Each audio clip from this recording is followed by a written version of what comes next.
এবং সে কবরের ভেতরে চিৎকার শুরু করেছে, কবর কমপ্লিট হয়ে গেছে। আব্দুল্লাহ ইবনে আব্বাসকে বলে, ও নবীর সাহাবী, কবর দিলাম কিন্তু সাপ তো আবার গর্তের থেকে পেঁচায় ধরছে। আব্দুল্লাহ ইবনে আব্বাস বলে, এটা তার পাপের শাস্তি, কবরে তাকে ধরেছে। তোমরা হজে যাও।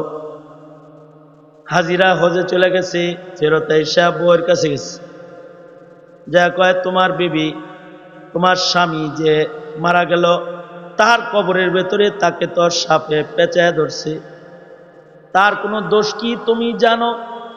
কি কারণে তার কবরের এই আযাব হইতে পারে? ছোটখাটো কারণেও কবরের আযাব হয়, এ কারণে ছোটখাটো গুনাহ করতে নাই। সাহাবী উটের পেশাব থেকে নিজের বাঁচাইতো না, আর কবরে আযাব শুরু হয়ে গেছে। আল্লাহর রাসূল দোয়া করছেন, তারপরে আযাব থামছে। বিবি বলে, আমার স্বামী ব্যবসায়ী ছিল, কিন্তু আমার স্বামীর ভেতরে ধোঁকাবাজির খাসলত ছিল। ধোঁকাবাজি কি? ধোঁকাবাজি হলো, তিনি তরকারি বিক্রি করত, ভালো তরকারিগুলাকে উপরে দিত, খারাপ গুলারে নিচে সুন্দর করে সাজায় দিত। মানুষ উপরের গুলা দেখে বুঝতো যে টুকরি বুঝি এরকম ভালো সব চালাইত। আমি তাকে বলতাম, এইভাবে 2 নাম্বারই করো কেন? সে আমাকে বলতো, টাকা কামাই করলে এরকম 2 নাম্বার হইতে হয়। এই যে 2 নাম্বারই করত, এর কারণে তার কবরের ভেতরে সাপ। তোমরা যারা 2 নাম্বারই করো, কেবল তো ছাত্রঘর ধাওয়া খাইছ, এখনো সামনে আছে মালাকুল মৌতের ধাওয়া, এরপরে আছে কবরের ধাওয়া, এরপরে হাসরের ধাওয়া। ক্ষমতা, দোজখের ভেতরে থাকার ক্ষমতা আমাদের তো নাই। এক মুহূর্ত দোজখের আগুন সহ্য করার ক্ষমতা আমাদের নাই। তাহলে দোজখ থেকে মুক্ত অবস্থায় জান্নাতে যাওয়ার কিছু লাইন আল্লাহ কি আমাদের দেয় নাই? দিছে। যে কোনো অপরাধী, তার অপরাধ অনেক, কিন্তু সে যদি খালিস তওবা করে, আল্লাহ তাআলা তওবার বরকতে তার জাহান্নাম মাফ করে দিবে।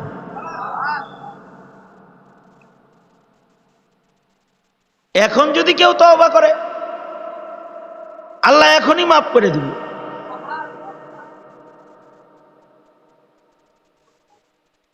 এ কারণে ওয়াজ মাহফিলে গেলে তওবার নিয়তে যেতে হয়। প্রতি নামাজের পরে ইস্তিগফার পড়া হয়, আস্তাগফিরুল্লাহ আস্তাগফিরুল্লাহ আস্তাগফিরুল্লাহ, তওবা। কারণ কি? তওবার মাধ্যমে আল্লাহ তাআলা বান্দার সব গুনাহ মাফ করে, তওবার মাধ্যমে। এ কারণে আল্লাহর রাসূল প্রতিদিন 100 বার তওবা করেছেন, 100 বার তওবা করেছেন। উম্মতকে তওবা করা শিখাইছেন, হে আমার উম্মতরা, তোমরাও তওবা করো।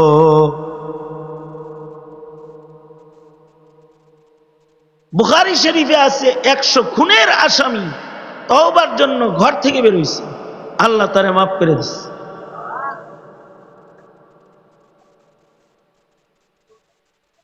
তওবা করার পরে যদি, তওবার জন্য ইরাদা করার পরেও যদি কারোর মৃত্যু হয়, তওবার ইরাদা, নিয়ত করছে তওবার, শরীয়তে ইসলামে নিয়তেরও একটা দাম আছে। যেমন কেউ হজের নিয়ত করছে, ইচ্ছাটা পাল্টায় দেন, কেউ হজের নিয়ত করেছে, হজে সে যাইতে পারে নাই, নিয়ত করার সাথে সাথে আল্লাহ তাআলা তাকে হজের সওয়াব দান করছে। আজকে নিয়ত করছে হজে যাবে, কালকে মারা গেছে, একটা হজের সওয়াব লয়ে মরে গেছে। আর যদি হজ কইরা ফেলায়, হজ করলে তো তাকে কমপক্ষে যে কোনো নেক আমলের সব বদলা আল্লাহ তাআলা 10 গুণ দান করে। কত গুণ দেয়? 10 গুণ।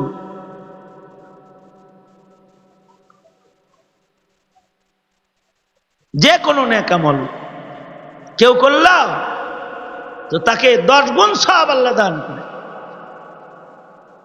কমপক্ষে।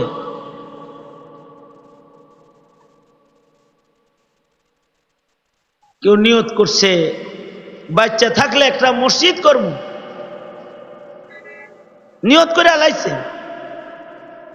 কিন্তু এই নিয়তটা কারোর কাছে বলেও নাই, তার সন্তানরাও তার সম্পদ থেকে মসজিদটা বানায় নাই, সে পরের দিন মরে গেছে। কিন্তু নিয়তের এত দাম, নিয়তের কারণে এক পর্ব সব সে পাওয়া যাবে। ডান পাশের ফিরিস্তা বান্দা কোনো নেকির কাজের নিয়ত করার সাথে সাথে তাকে একটি সওয়াব দান করে, একটা নেকি দান করে। এখন কেউ নিয়ত করছে তওবা করো, আল্লাহর কাছে যেহেতু নিয়তেরও দাম, এক এলাকার থেকে তওবার জন্য আর এক এলাকায় যাইতেছে, অলির বাড়ির দিকে, বুখারী, রাস্তায় মরে গেছে, নিয়ত করছে না, নিয়তের কারণে সে তওবাকারীর দপ্তরে তার নাম, আল্লাহ তাআলা তার 100 খুনের গুনাহ সহকারে সব অপরাধ তার মাফ করে দিয়েছে নিয়তের কারণে।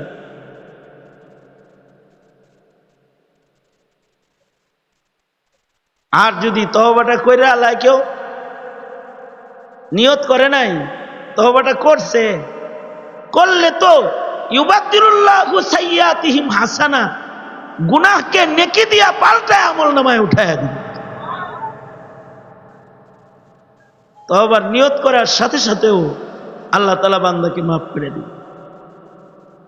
এ কারণে সব সময় নেকির কাজের নিয়ত বেশি করা।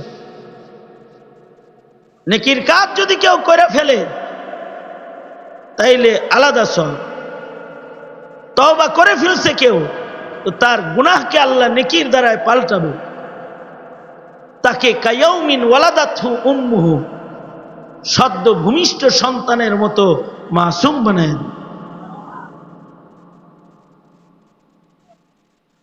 আর যদি তার ভেতরে কিছু আরো ভালো গুণ পাওয়া যায় তো আল্লাহ তাআলা তার কবর থেকে তাকে জান্নাতের মেহমানদারি শুরু করে দিবে।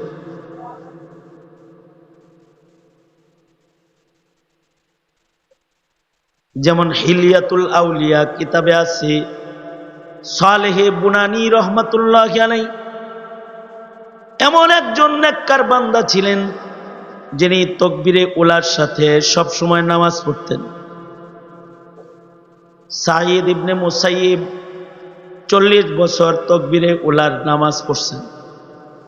আজানের আগে 40 বছর তিনি মসজিদে প্রবেশ করেছেন। সাবিত বুনানী তাকবীরে উলার সাথে নামাজ পড়তেন, আর নামাজের পরে বলতেন, আল্লাহ 5 বেলা নামাজ পড়া, তাহাজ্জুদ পড়া, আওয়াবিন পড়া আমার নামাজের খাহেশ মিটে না। দুনিয়ার মাটিতে খাওয়ার ঝামেলা, গোসল করার ঝামেলা, পেশাব করার ঝামেলা, দুনিয়াতে অনেক কাজ করা লাগে, বেজাল। ওগো আল্লাহ, কবরে তো কোনো কাম নাই। দাফনের পর থেকে ইসরাফিলের বাঁশি পর্যন্ত লম্বা একটা সময়, এই সময়টা আমি ঘুমাইতে চাই না। হাদিসে আছে আল্লাহ তাআলা বান্দাকে বলবে, বান্দা দুনিয়াতে অনেক জেগেছো আমার জন্য, কবরে ঘুমের জন্য দিলাম, এখন ঘুমাও। ইসরাফিলের বাঁশি বাজার আগে কেউ তোমাকে ডাকবে না। বাসরের ঘুম ঘুমাও, ফিরিস্তারা তাকে ঘুম পাড়ায় দিয়ে যাবে। আর সাবেতে বুনানি তিনি দোয়া করতেছেন, আল্লাহ আমি কিন্তু কবরের মধ্যে ঘুমাইতে চাই না, দুনিয়ায় ইবাদত কইরা আমার তৃষ্ণা মিটে নাই। আয় আল্লাহ, কবরে যেদিন আমি যাব, ওগো আল্লাহ, ইসরাফিলের বাঁশি পর্যন্ত তুমি আমাকে কবরের ভেতরে নামাজ পড়ার সুযোগ দিও। এইটা উনি দোয়া করতেন সব সময়। এই দোয়ার বরকতে ওনার নসিব এত ভালো, ওনার ইন্তেকালের কিছুদিন পরে বৃষ্টিতে কবর ভেঙে গেছে। সাহাবেতে বুনানি মালিক ইবনে দিনার রহমতুল্লাহ আলাইহির যুগের সমসাময়িক যুগের বুজুর্গ, যেমন পীরজি হুজুর, হাফিজজি হুজুর, এক যুগের বুজুর্গ, ওনারা এরকম। ওনার কবর ভেঙে গেছে বৃষ্টিতে। বৃষ্টিতে যখন কবর ভেঙে গেছে, কবর ঠিক করার জন্য কিছু মানুষ মাটি টাটি দিয়া ভাঙ্গা কবরটা আবার ঠিক করে দিব, কবরের কাছে গেছে।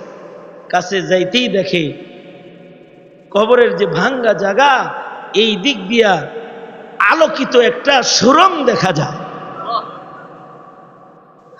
ওইদিকে একজন আলেম দ্বীন ওই জামানার, উনিও বড় ওলি, উনি ওখান দিয়ে আপনি তাকাইছেন, তাকায় দেখে কবরের ভেতরে সাবেতে বুনানি, তার কবরটা একটা সুন্দর রৌশন প্রশস্ত জান্নাতের বাগান, জায়নামাজ বিছানো আছে, জান্নাতি জায়নামাজ, আর ওখানে উনি নামাজে দাঁড়ায় রয়েছে কবরের ভিতরে। আমল যদি কারোর ভালো হয়, তাহলে সেই কবে জান্নাতে তার আশা পুরা হবে তা না, কবরেও তার মনের আশা আল্লাহ পূরণ করে। আর যাদের আমল ভালো না,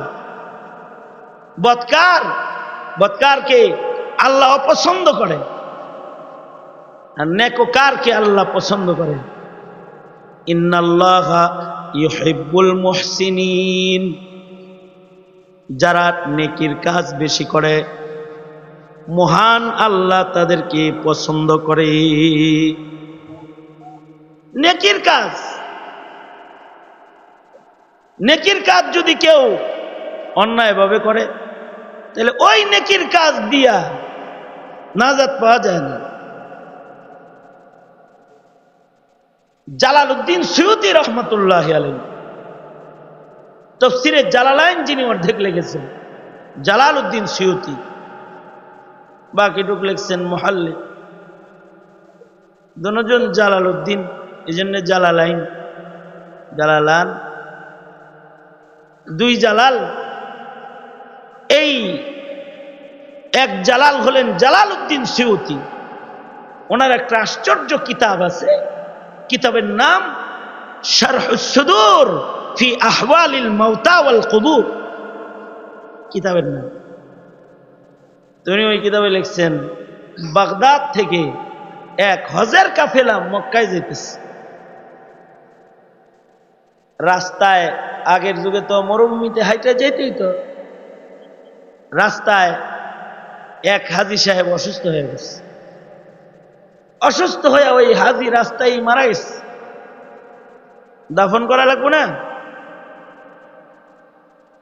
কবর খনন করার মতো কোনো কোদাল হাজীদের কাছে নাই। এই হাজীরা পাশের এক মহল্লায় গেছে কোদাল আনার জন্য। যা দেখে এক মহিলা কোদাল দিয়ে ময়লা সাফ করতেছে। যা কয়, এই বোন, তোমার এই কোদালটা আমাদেরকে একটু দিবা, আমাদের এক সাথী হাজী মারা গেছে, তাকে আমরা দাফন করব, কবর খুঁদব, তারপরে আমরা হজে যাইতে হইব। মহিলা বলে, মানুষ তো উপকার করলে আবার পরে ভুললে যায়, দাফন টাফন কইরা আবার কোদাল রাখা যদি যান গা, আবার আমি আনতে যাব, অত দূর আমি যাবো, তাহলে আমার শর্ত হলো আমার কোদাল আমার বাড়ি দিয়া যাইতে হবে। অসুবিধা নাই, আমরা হজে যাইতেছি, তোমার কোদাল নিতেছি, এইটা আবার আমরা তোমার বাড়িতে দিয়ে যাব। মহিলাও কোদাল দিয়ে দিছে, হেরাও কোদাল নিয়া কবর খনন করছে, লাশও দাফন করছে। কিন্তু ভুলে মাইয়েতের সাথে কোদালও কবরে রাইখা কবর কমপ্লিট কইরা উপরে উঠে উঠছে। আল্লাহর কাম আল্লাহ করে। উপরে যখন উঠছে, কবর দেওয়া শেষ, এবার নিজেরা চিন্তা করতেছে, কিরে এই কোদাল না আমাদের ফেরত দেওয়ার কথা, কোদাল রেখে আইলাম, মাটি সরা, কোদাল উঠা। মাটি সরায়া কোদাল উঠাইতে যখন গেছে, তো দেখে এই লোকটাকে কবরের মাটি দাবায়া ধরছে, এরকম চাপ দিয়া ধরছে, আর তার দুনো হাত এই কোদালের সাথে আগুনের রশি দিয়া বান্ধা, আর সে চিৎকার করতেছে। হাজিরা ভয়ে তাড়াতাড়ি কবর ঠিক করছে। তারা এই মহিলার কাছে যায় বলে, বোন, কোন কারণে তোমার কোদাল তোমাকে দিতে পারতেছি না, তুমিও পাইতেছ না, তোমার কোদালের যে মূল্য আছে তার 4 গুণ 5 গুণ আমরা তোমাকে হাদিয়া দিয়ে গেলাম, তুমি আমাদেরকে মাফ করে দিও। হাদিয়া দিস, হজে চলে গেছে। হজ থেকে ফেরত আসার পরে এই হাজিরা এই মাইয়েতের বিবির কাছে গেছে, যা বলে তোমার স্বামী কাফন পরে কাবা ঘরের দিকে রওনা করলো, কিন্তু তার কবরে আমরা আশ্চর্য আযাব দেখতে পেয়েছি। তুমি কি তোমার স্বামী সম্পর্কে আমাদের কিছু বলবে? মহিলাটা বলে, আমার স্বামীর কবরে আযাব হবে না কি, জান্নাতের শরাব শরবত দিব নাকি আল্লাহ? তো কেন, কি হয়েছে? আমার স্বামী নিজের পার্টনারকে নিজের হাতে খুন করে মরুভূমিতে দাফন করছে, আল্লাহের মরুভূমিতে দাফন করছে। আর আমার স্বামী পার্টনারের সম্পদকে দখল করে সে আঙ্গুল ফুলে কলা গাছ হয়ে হজে গেছে। মহান আল্লাহর কাছে তো এমন পাপিষ্ঠ হাজির দাম নাই।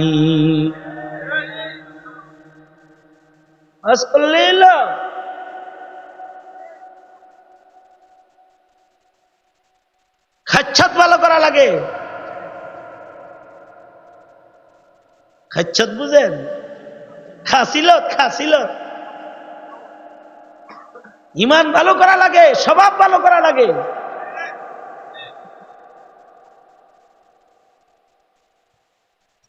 জাতির সম্পদ লুট করে কলা গাছ হয়ে দরবেশ বাবা দরবেশ হয়ে গেছে।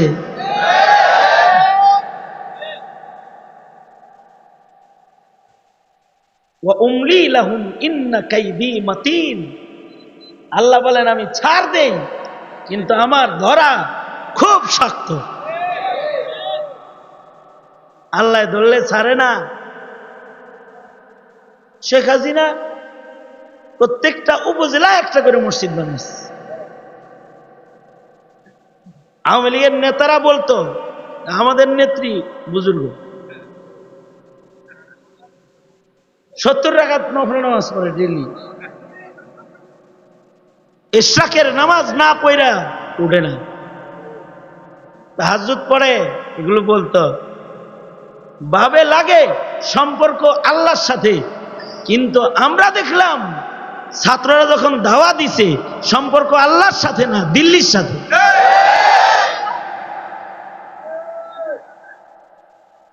বুজুর্গি দেখাইলেই হয় না, আলহাজ হইলেই হাজি হয় না।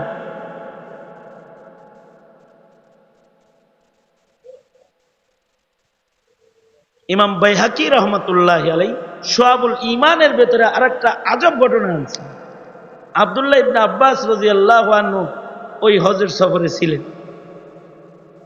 আব্দুল্লাহ ইবনে আব্বাস তো ছোটখাটো মৌলবী সাহাবী না, রাইসুল মুফাসসিরিন। ইমাম বাইহাকি বলেন, এক হজের কাফেলা হজে যাইতেছে, রাস্তার ভেতরে এক হাজি মরে গেছে।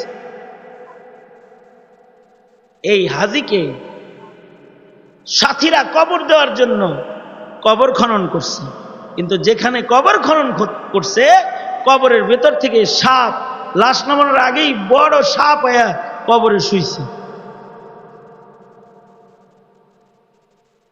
হাজিরা বয়ে আর এক জায়গায় কবর খনন করছে, নতুন কবর, ওটার ভিতরেও যায় সাপ বাইরে শুইছে। থার্ড টাইম আর একটা কবর খনন করছে দূরে, সেখানেও কবর খনন শেষ। এবার লাশ নামেবার দেখে সাপ একটা বাইরে হয়ে শুইছে। এই হাজিরা খবর পাইছেন পাশের কাফেলায় আব্দুল্লাহ ইবনে আব্বাস আছে। এরা আব্দুল্লাহ ইবনে আব্বাসের কাছে গেছে, যা বলে রাইসুল মুফাসসিরিন, 3 জায়গায় কবর খুঁজলাম, 3 জায়গায় সাপ বাইরে, কি করি? আব্দুল্লাহ ইবনে আব্বাস বলে, এটা সাপ না, এটা তার কোনো পাপ, এটা তার কোনো পাপ। তোমরা সারা দুনিয়ার যেখানেই কবর খনন করো, এটা হেনে যাইবে। সুতরাং যে কোনো একটা নামায় দাও লাশ। এবার সাহস করে লাশ নামাইবো কেমনে, কবরের কাছে লাশ নিয়ে গেছে, সাপটা গর্তের ভেতরে চলে গেছে, কবর খালি করে দিছে। যখন লাশটা নামাইছে, এবার সাপ আবার গর্তের থেকে বাইরে হেরে পেঁচায় ধরছে, এবং সে কবরের ভেতরে চিৎকার শুরু করেছে, কবর কমপ্লিট হয়ে গেছে। আব্দুল্লাহ ইবনে আব্বাসকে বলে, ও নবীর সাহাবী, কবর দিলাম, কিন্তু সাপ তো আবার গর্তের থেকে এর পেঁচায় ধরছে। আব্দুল্লাহ ইবনে আব্বাস বলে, এটা তার পাপের শাস্তি, কবরে তাকে ধরেছে, তোমরা হজে যাও। হাজিরা হজে চলে গেছে, ফেরত আইসা বউয়ের কাছে গেছে, যা কয়, তোমার বিবি, তোমার স্বামী যে মারা গেল, তার কবরের ভেতরে তাকে তো সাপে পেঁচায় ধরছে, তার কোনো দোষ কি তুমি জানো? কি কারণে তার কবরের এই আযাব হইতে পারে? ছোটখাটো কারণেও কবরের আযাব হয়, এ কারণে ছোটখাটো গুনাহ করতে নাই। সাহাবী উটের পেশাব থেকে নিজের বাঁচাইতো না, আর কবরে আযাব শুরু হয়ে গেছে। আল্লাহর রাসূল দোয়া করছেন, তারপরে আযাব থামছে। বিবি বলে, আমার স্বামী ব্যবসায়ী ছিল, কিন্তু আমার স্বামীর ভেতরে ধোঁকাবাজির খাসলত ছিল। ধোঁকাবাজি কি? ধোঁকাবাজি হলো, তিনি তরকারি বিক্রি করত, ভালো তরকারিগুলাকে উপরে দিত, খারাপ গুলারে নিচে সুন্দর করে সাজায় দিত।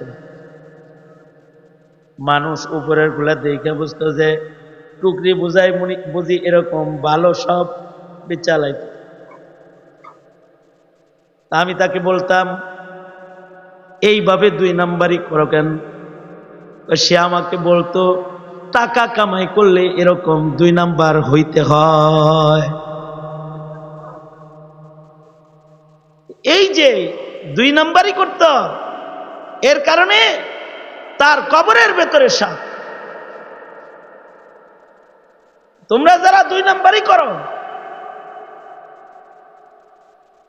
কেবল তো ছাত্রঘর ধাওয়া খাইছ, এখনো সামনে আছে মালাকুল মৌতের ধাওয়া, এরপরে আছে কবরের ধাওয়া, এরপরে হাসরের ধাওয়া।